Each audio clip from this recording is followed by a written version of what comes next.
Chapter 1. Diane, present, February. This was a perfect moment. In the silence, with the hint of dawn peeking through the curtains, where promises of a better day were offered. I stared down at the twinkling blue eyes of my sweet, darling baby and knew hope for the first time in a long, long time. Grace was everything I didn't deserve and everything I longed for. Just one look at her bow-shaped lips, wispy blonde hair, and sweeping eyelashes, and I knew, from the moment I first saw her, that I could never go back to the way I used to be. "I'm so sorry I have to leave you," I whispered, not wanting to wake her. We had a rough night, and at least one of us deserved some rest. I drew my newborn daughter close and breathed in the smell of fresh baby powder. To think I never wanted this experience, to never feel the slight weight of my child in my arms, to never see the twinkle in her eyes as she stared up at me and recognized me for who I was, her mother. The thought that I never wanted to be a mother. How selfish could I have been? Everything I'd ever worried about became insignificant the moment I held her. Grace's lashes fluttered for a few moments before resting on her cheeks.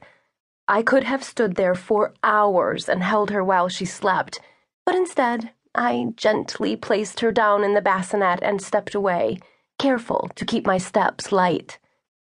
What was I thinking? To leave her after only 1 month? I wasn't ready.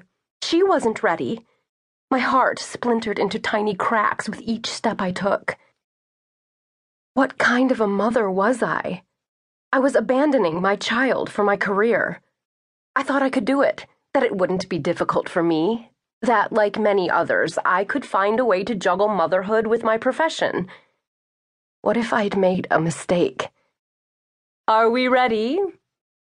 My breath caught as Nina's voice carried up the stairs. I gently closed Grace's bedroom door.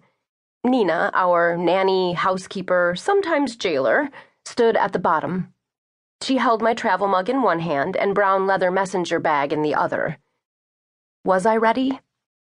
Not really. This was the hardest thing I'd ever had to do in my life. Nina's face softened as she smiled. I liked to call her the Gray Dragon on my bad days. On my good days, she was my best friend. I'm not sure what I would have done without her. "Does it ever get easier?" I reached for the coffee, took a sip, then grimaced. "Come on, Nina. Not today of all days. Didn't you get any of the French vanilla creamer I asked you to pick up?" There was a look on Nina's face that I wasn't too sure about. Pity, maybe? I didn't care. In the past 3 months, since Nina first came to help while I was on bed rest, she'd been trying to get me to eliminate sugar from my diet. "It'll get easier, I promise." Nina reached out and touched the sleeve on my jacket. "I need you to trust me. We talked about this, remember? 1 step at a time, just like changing your diet to lessen the effects of your medication." I took a deep breath and straightened my jacket before smoothing out the one black pencil skirt I could still fit into. "I'm not sure this is a step I can take today." I knew I should, that it was normal for most mothers to head back to work so soon after giving birth.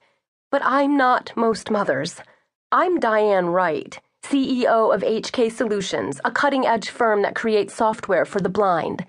I needed to snap out of it, but my feet were rooted to the floor, as if cemented there. I listened for a sound, any sound, to come out of Grace's room. All it would take was a small sigh, the beginning of a cry, and I would cancel everything and stay home. "Just come with me into the kitchen. Grace will be fine." Nina walked ahead of me, and I followed obediently. "Do you need my monitor, or do you have yours?" As insane as it sounded, I had a deathly fear that something was going to happen to Grace if I wasn't there. She could cough and end up choking, or smother in her blanket, or even... "Everything's going to be okay." Nina gave me a motherly smile. "I'm sorry, I know I'm being..." What was the word I was trying to find? Overprotective? distrusting.